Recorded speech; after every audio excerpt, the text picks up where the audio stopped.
नमस्कार दोस्तों, आज अपन बात करेंगे पशुओं की क्रियाओं के बहुत महत्वपूर्ण प्रश्नों के बारे में। क्रिया से संबंधित क्या क्या प्रश्न पूछे गए थे उनके बारे में अपन बात करेंगे।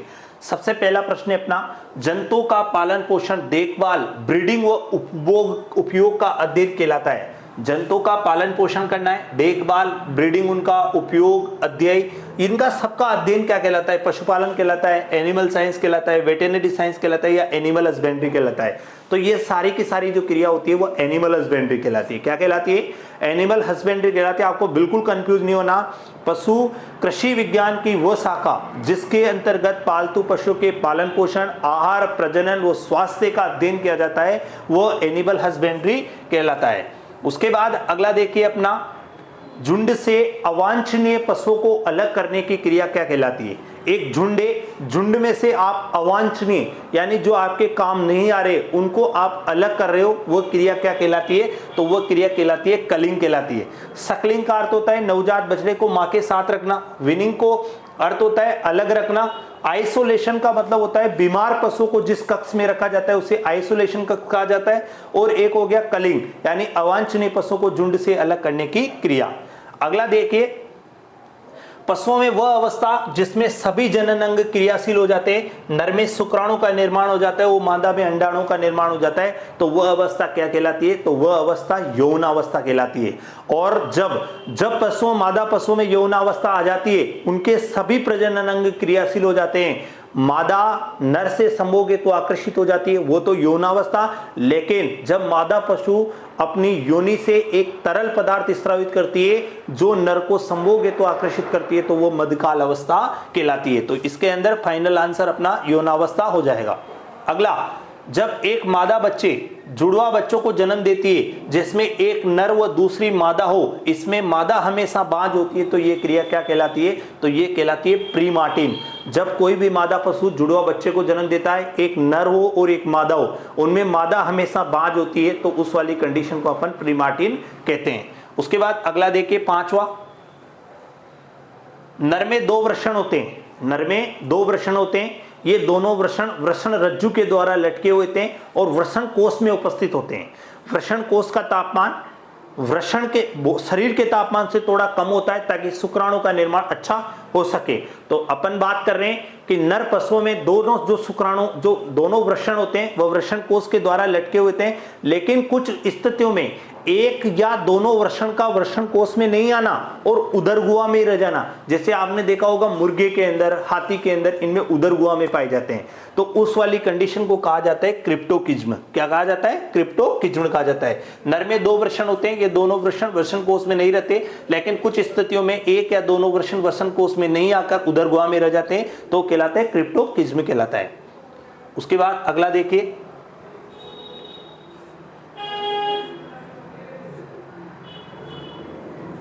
अगला, बकरियों में झाड़ियों वो पौधों से पत्तियों वो फूलों को खाने की क्रिया क्या कहलाती है?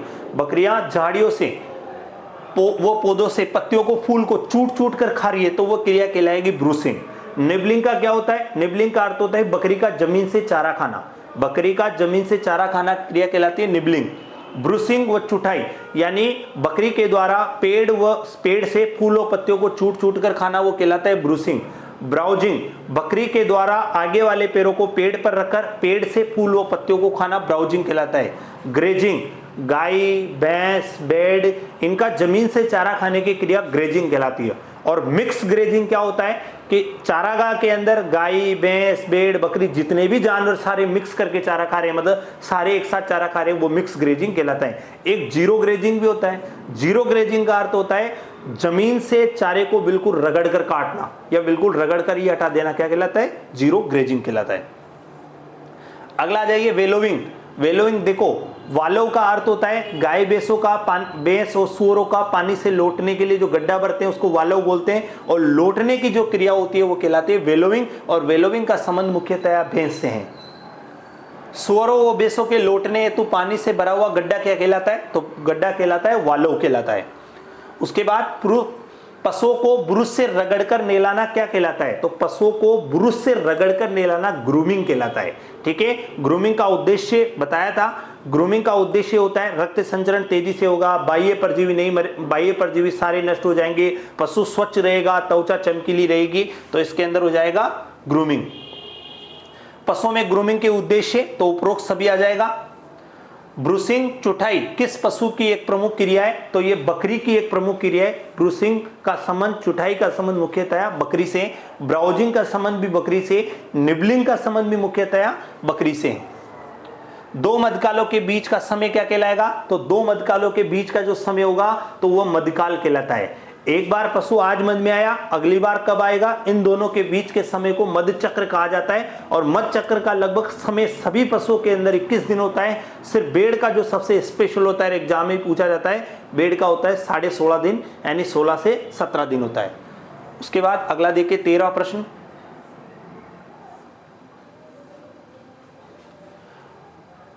घोड़ा व गधा को नियंत्रित किया जाने वाला ट्विच, घोड़े और गधे को नियंत्रित किसके द्वारा किया जाता है, ट्विच के द्वारा किया जाता है। और ट्विच पशु के कौन से भाग पर लगाया जाता है, कान के आधार पर, ऊपरी होठ पर, दोनों जगह, पुट्ठे वाले भाग पर।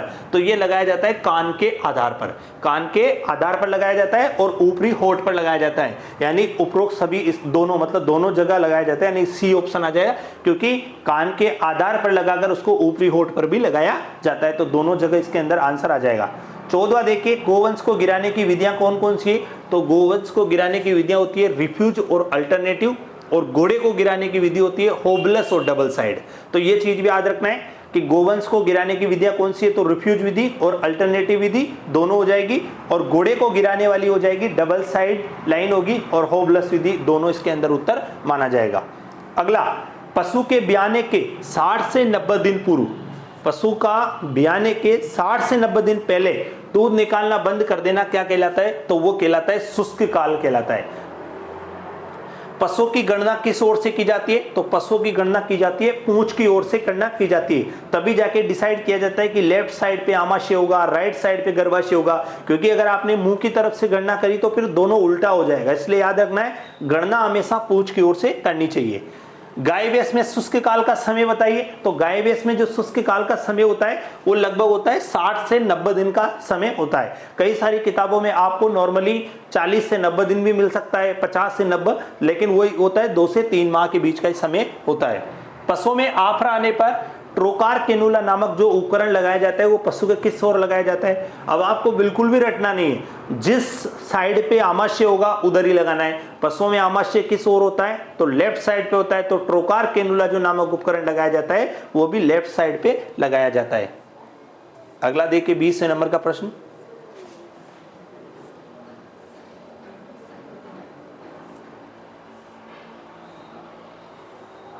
घोड़े और गधे को नियंत्रित करने वाला यंत्र कौन सा है, तो घोड़े और गधे को नियंत्रित करने वाला यंत्र हो जाएगा ट्विच। लोरड़ कहां पाया जाता है, लोरड़ कहा जाता है, किसको कहा जाता है लोरड़, तो सुअर की जो वसा होती है उसे लोरड़ कहते हैं। सुअर की वसा को लोरड़ कहा जाता है, जबकि भेड़ की वसा को स्विट बोला जाता है। पशु के द्वारा मद के लक्षण पूर्णतः प्रकट नहीं करना, अगर वो पूर्णतया प्रकट नहीं कर रहा है तो वो कहलाएगा साइलेंट हीट, अगर वो बिल्कुल ही प्रकट नहीं कर रहा है तो वो कहलाएगा एनेस्ट्रस, और वो कहलाएगा निम्फोमेनिया। जब वो अत्यधिक लक्षण प्रकट कर रहा है मद के तो वो कहलाएगा निम्फोमेनिया, और पशु का मद में आना कहलाता है मदकाल। साइलेंट हीट मुख्यतः किस पशु में पाई जाती है, तो साइलेंट हीट मुख्यतः भैंस में पाई जाती है, और ये पाई जाती है मध्य रात्रि के समय। पशु के द्वारा अधिक मद के लक्षण प्रकट करना कहलाता है, तो पशु के द्वारा अधिक मद के लक्षण प्रकट करना कहलाता है निम्फोमेनिया। अधिक प्रकट कर रहा है तो निम्फोमेनिया, कम प्रकट कर रहा है तो साइलेंट हीट, और बिल्कुल ही प्रकट नहीं कर रहा तो एनिस्ट्रस कहलाता है। पशुओं में आमाशय किस ओर पाया जाता है, तो पशुओं में आमाशय पाया जाता है बाईं ओर, पशुओं में आमाशय बाईं ओर, इसीलिए ट्रोकार कैनुला नामक उपकरण का प्रयोग भी किया गया था बाईं ओर। पशु का मद में नहीं आना कहलाता है, तो पशु का मद में नहीं आना कहलाता है एनिस्ट्रस। मद में आना क्या कहलाता है, साइलेंट हीट तो बिल्कुल आया मद में लेकिन लक्षण प्रकट नहीं किए, अधिक प्रकट किए तो निम्फोमेनिया, और मद में आया तो मध्यकाल में चला ही जाएगा, तो इसके अंदर मद में नहीं आना कहलाता है एनिस्ट्रस। एनिस्ट्रस का कारण जो है उसका ये भी हो सकता है एस्ट्रोजन नामक हार्मोन की कमी भी उसका कारण हो सकता है, विटामिन ई की कमी भी उसका कारण हो सकता है। अगला देखिए 27वें नंबर का प्रश्न आपके सामने, पशुओं में दूध किस ओर से निकाला जाता है? तो पशुओं में जो दूध होता है वो बाईं ओर से निकाला जाता है। ये भी आपको याद रखना है कि पशुओं में दूध किस ओर से निकाला जाता है। तो पशुओं में दूध बाईं ओर से निकाला जाता है। गिराया किस साइड पे जाता है? दाईं ओर गिराया जाता है। आमाशय किस साइड पे होता है? बाईं ओर होता है। गर्भाशय किस साइड पे होता है? दाईं ओर होता है। तो इन सब चीजों का याद रखना है, तो इसमें बाईं ओर आ जाएगा। पशु की वह उम्र जिस पर वो लैंगिक रूप से संतान उत्पत्ति में सक्षम हो जाता है, द्वितीय गौण लैंगिक लक्षणों का विकास तथा मादा पशु में हार्मोन स्रावित होने लग जाते हैं, जो योनि से तरल पदार्थ के रूप में स्रावित होते हैं, जो नर को संभोग हेतु आकर्षित करते हैं, तो वो अवस्था क्या कहलाती है? तो मध्यकाल कहलाती है। क्योंकि अगर प्रजनन अंग ही क्रियाशील होते तो यौनावस्था कहलाती। मध्यकाल हो गया।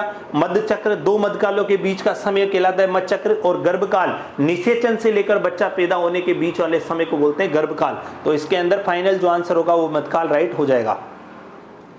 पशुओं में खुर काटने की क्रिया क्या होती है? देखो, खुरों को, नाखूनों को इनको काटा जाता है। जैसे अपन नाखूनों को ट्रिम कर रहे हैं तो इस क्रिया को बोला जाता है ट्रिमिंग। ट्रिमिंग, क्लिपिंग बोला जाता है गाय भैंस के बाल काटना। शेयरिंग, भेड़ के ऊन काटने को बोलते हैं ग्रूमिंग। गाय भैंसों को ब्रूस से रगड़कर नहलाने को बोलते हैं। अगला देखिए, निषेचन से लेकर बच्चा पैदा होने के बीच वाले समय को क्या कहते हैं? तो निषेचन से लेकर बच्चा पैदा होने के बीच वाले जो समय होता है उसको बोला जाता है गर्भकाल। संभोग से लेकर बच्चा पैदा होने के बीच वाला समय गर्भकाल नहीं कहलाएगा, क्योंकि जरूरी नहीं है कि संभोग होगा तो निषेचन होगा, लेकिन निषेचन होगा तो बच्चा पैदा होगा, ये बात कंफर्म है। पशुओं में बाल काटने की क्रिया क्या कहलाती है? तो पशुओं में बाल काटने की क्रिया कहलाती है क्लिपिंग। पशु के प्रसव से लेकर दूध सूखने के बीच वाले समय को क्या कहा जाता है? प्रसव से लेकर दूध सूखने के बीच वाले समय को कहा जाता है दुग्ध काल।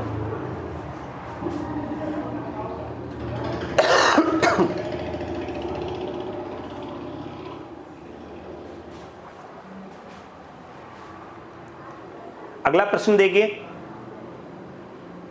पशु प्रसव के कितने समय के बाद मध में आता है? यानी कि मादा पशु प्रसव के कितने समय के बाद मध में आ जाता है? तो 60 से 90 दिन के अंदर वो मध में आ जाता है। तो यानी कि 60 से 90 दिन वाला बी वाला ऑप्शन बिल्कुल राइट हो जाएगा। गर्भाशय में मवाद बढ़ना क्या कहलाता है? तो गर्भाशय में मवाद बढ़ना कहलाता है पायोमेट्रा। सर्विक्स में सूजन आ जाएगी तो सर्विसाइटिस बोला जाएगा। मस्तिष्क नॉर्मल, अगर देखो इसके अंदर कई प्रकार के, जिसमें भी सूजन आएगा वहां आइटिस आएगा। जैसे मान लो कि मस्तिष्क की झिल्ली, मेनिंजाइटिस, एनसेफेलाइटिस, ओटाइटिस, कान में सूजन आना, सर्विस्टाइटिस, सर्विस में सूजन आना, थनों में सूजन आना, मेस्टाइटिस कहलाएगा। गर्भाशय में सूजन आना मेट्राइटिस, गर्भाशय में मवाद आना पायोमेट्रा कहलाता है, सर्विक्स में सूजन आना सर्विसाइटिस कहलाता है। तो ये है, तो इसके अंदर गर्भाशय में मवाद बनना पायोमेट्रा राइट हो जाएगा। गाय भैंसों का आवास क्या कहलाता है? तो गाय भैंसों की आवाज को बोला जाता है बायर या बारन बोला जाता है। बायर या बारन बोला जाता है। पशु स्वयं अपना दूध पीने लग जाता है। कई जो गायें होती है वो स्वयं का दूध स्वयं ही पीने लग जाती है, तो उसको रोकने के लिए जो उपकरण काम में ले जाता है वो क्रेडल का काम में ले जाता है, क्रेडल। तो यानी सी वाला राइट हो जाएगा। सुअर के मांस को क्या कहा जाता है? तो सुअर के मांस को पोरक बोला जाता है, लेकिन सुअर का जो नमकीनी मांस होता है उसको बेकन बोला जाता है। बेड में डिपिंग का क्या उद्देश्य? बेड में ही डिपिंग की जाती है। बेड के बच्चों को एक दवा से भरे हुए पात्र में डुबो कर निकालना है, क्या कहलाता है? डिपिंग की क्रिया कहलाती है। तो यानी कि इसका उद्देश्य क्या है? ये उद्देश्य ये कि बाह्य परजीवी जितने भी है, जुएं, चींटड़े जो भी है, वो सारे के सारे मर जाए, यानी बाह्य परजीवियों से मुक्त करना है। राजस्थान में सुअर प्रजनन फार्म कहाँ है? तो राजस्थान के अलवर जिले के अंदर सुअर प्रजनन फार्म है। जबकि अगर आपसे पूछा जाता है केंद्रीय सुअर अनुसंधान संस्थान कहाँ है, तो वो गुवाहाटी असम में है। अगला देखिए, नसबंदी किया हुआ सांड कहलाता है, नसबंदी किया हुआ सांड कहलाता है टीजर बुल, और इसका प्रयोग किया जाता है मादा पशु के मध में है या नहीं है, यानी मध का पता लगाने के लिए जिस सांड का प्रयोग किया जाता है वो टीजर बुल कहलाता है। बुलोक और स्टेर तो वो है जिनका बध्याकरण कर दिया जाता है, जिन सांडों का बध्याकरण कर दिया जाता है उसे बुलोक स्टेर बोलते हैं, टीजर बुल हो गया। और बुल जिस सांड का प्रयोग प्रजनन के लिए करते हैं उसे बुल कहते हैं, और नसबंदी किया हुआ सांड हो जाएगा टीजर बुल। गर्भाशय में सूजन आना क्या कहलाता है? तो गर्भाशय में सूजन आना कहलाता है मेट्राइटिस। थनों में सूजन आना क्या कहलाता है? मेस्टाइटिस। गर्भाशय में मवाद बनना क्या कहलाता है? पायोमेट्रा। निम्न में से किसका प्रयोग मध का पता लगाने के लिए किया जाता है? तो आंसर आ जाएगा टीजर बुल।